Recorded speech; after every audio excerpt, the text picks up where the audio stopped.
I will say this is my first keynote, so usually I'm used to performing in front of like 10 people. As far as I can see, there's more than 10 of you here, so cut me some slack and bear with me and we'll get through this together. But I'm here to talk to you guys about something different. I'm here to talk to you guys about SHAP Research, a student-led innovation program here at Westlake High School designed to teach students real-world technical and leadership skills often not taught in the classroom. We do this through an after-school program that focuses on project-based learning, with our projects focusing on STEM and innovation, from our patented Bluetooth remote control to our more recent project where we have small, cheap robots designed to be used in a variety of applications. Currently have 13 members in the program and 6 alumni who have gone to a variety of universities like Stanford, Caltech, A&M, and more. And while I could stand here for the next 10 minutes and drone on about facts like the cornerstones of our program, the patent, the publications, and the papers we have, that's not what I'm here for. I'm here to talk to you guys about why. Why this program is so important to me, why I hope it'll be important to you, and why I think it's so vital for all students around the world to get to experience. So I'll start back my sophomore year, a regrettable time. It was the first project I'd ever gotten to lead. It was very exciting. I was so excited to get to start this first project. We had our first full team meeting, and everyone was there, and we were all kind of thinking of ideas we wanted to come up with. So I was standing there in front of the whiteboard, and I had the marker in my hand, and I was ready to start coming up with ideas, and I went blank. I didn't know what to do. I'd never had anything like this. Like, what do I do? Where do I start? I mean, what if I mess up? Because every other project I had ever had started with something. I had a rubric, I had requirements, I had a subject, I had restrictions, I had something to go off of. And all of a sudden, all I had was a blank page, a blank whiteboard, and the marker in my hand. And it was so difficult, so much more difficult than I ever thought it would be that first time. And with the help of my mentors and the seniors I was working with, I was able to push past that fear and to go from that guy to the guy writing, just starting, getting somewhere, getting past that initial fear. And we were able to come up with a variety of ideas we wanted to work on and come up with. And that's why every single one of our projects starts on a blank page, on a blank whiteboard with students and mentors working together to come up with ideas. And it's so essential that every student have that experience because it's a skill they're going to use for the rest of their lives. So let's go back to my sophomore year. We moved forward with the project a bit. It was called AR Battles because we knew we wanted to do something along the lines of battles with augmented reality. We weren't really sure either. The name was a struggle to come up with. And so I sat there and I was on the programming team, and we suggested that we come up with something, just a basic outline of what we wanted to come up with for the game. And so my mentor suggested Python. No, not that one. There we go, the programming language. And we were looking at something that would model a tank game of some sort. And so I went home, I downloaded all the programs, the modules I wanted, and I was ready to go. And I sat there with a blank slate in front of me, and I realized there was a problem. I don't know how to program in Python. Sure, I had a little bit of HTML, some CSS, and like a tad bit of Java that I had learned in class, but that was it. And so I turned to the resource I know best, YouTube, and I watched tutorial after tutorial, went on the internet, researched, and after all of that work, I got two blanks, like, just squares, it's fine. But, after pushing past that, and that was my first success, and it was amazing, even though it didn't look very impressive.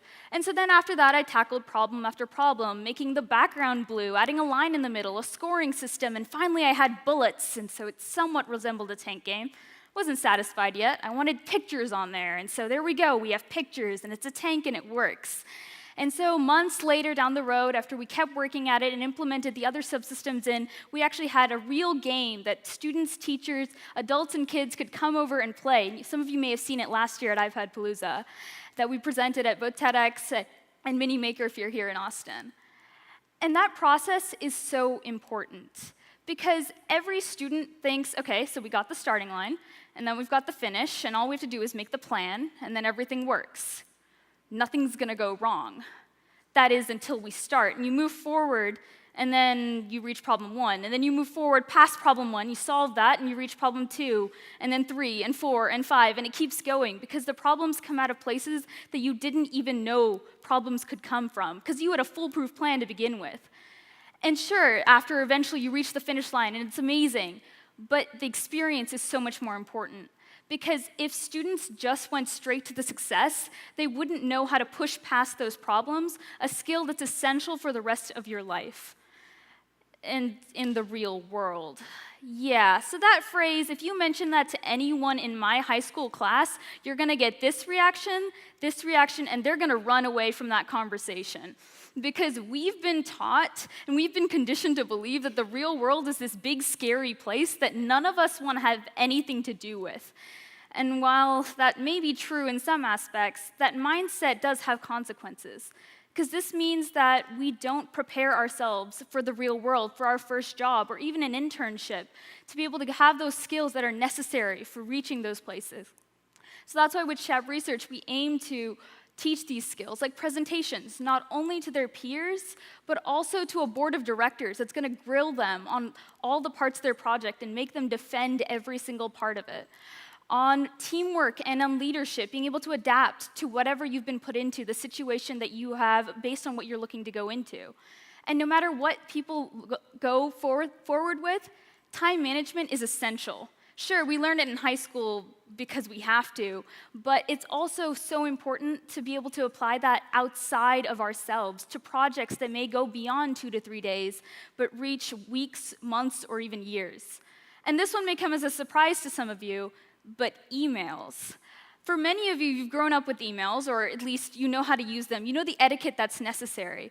But for many of the students I've worked with, it's not something that's ingrained for them, and the etiquette is not clear. As I saw with one of the emails I got sent to me, with phrases such as, "I contain all the information," you know there's still some stuff to do here.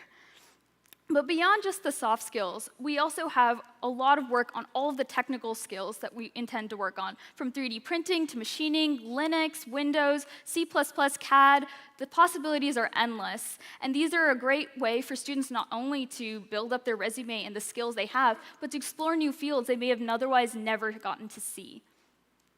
But if I leave you guys here with one thing today, it would be answering the question that I get asked quite a bit. The phrase, whiteboard to reality. Why is that your tagline? And I think it's because it's a phrase that applies to so much more than just SHAP Research. Because everything starts somewhere. For us, it's on the whiteboard. For you, it may be pen and paper, or on your tablets or computers.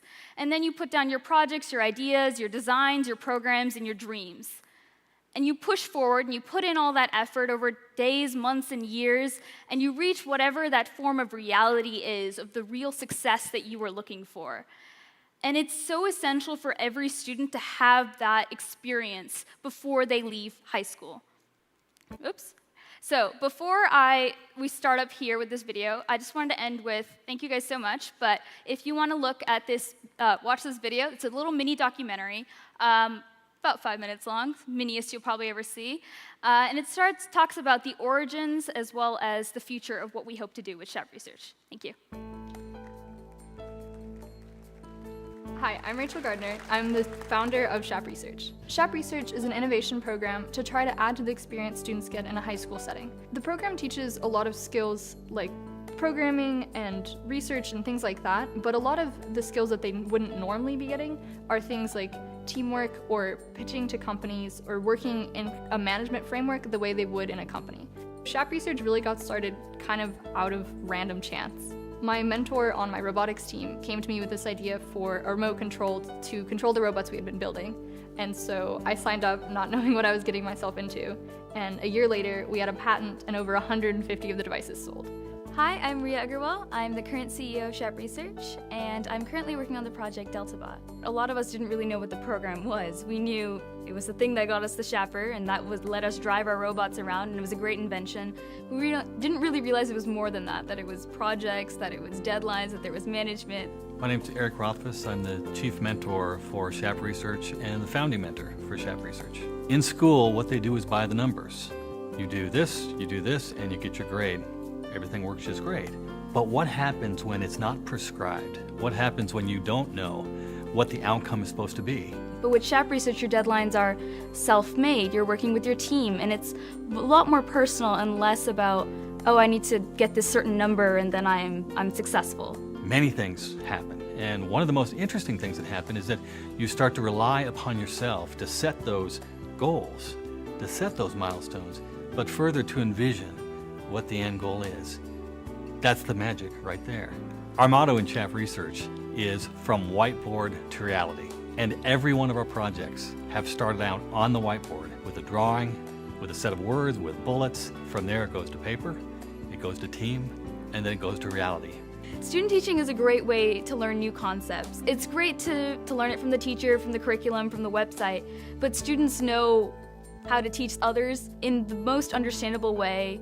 They know all of the issues they encountered, all the things that aren't obvious. I'm actually going to be giving a test to one of my team members for sudo permissions, which allows you to access everything on the server. Teaching has really made me understand the material a lot better.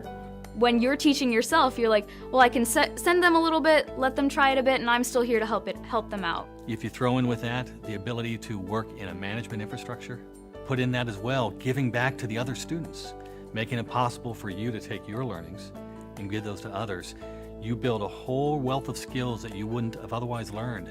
I think one of the reasons we've been able to be so successful is because we are able to partner with industry on a lot of the projects we're doing. And that helps us keep on the cutting edge of what's going on because we're able to communicate with people in academia about the latest research, or on another hand, we're bringing in mentors from companies in the area who are able to bring in expertise that maybe our teachers don't have. I think the most important aspect is the experience.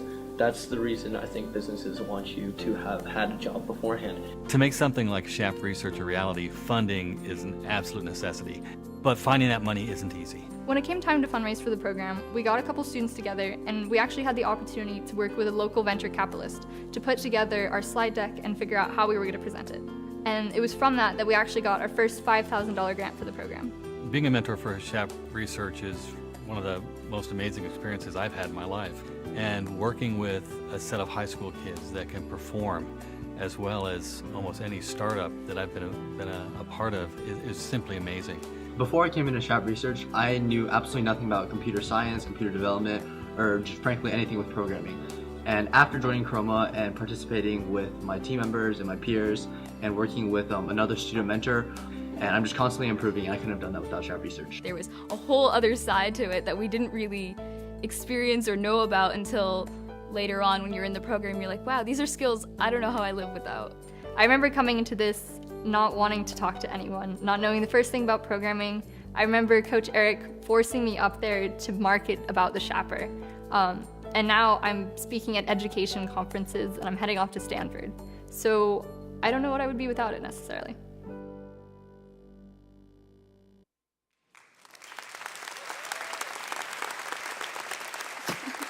What about it? Let's hear it for Riya. Take a bow. Not bad for her first talk, huh?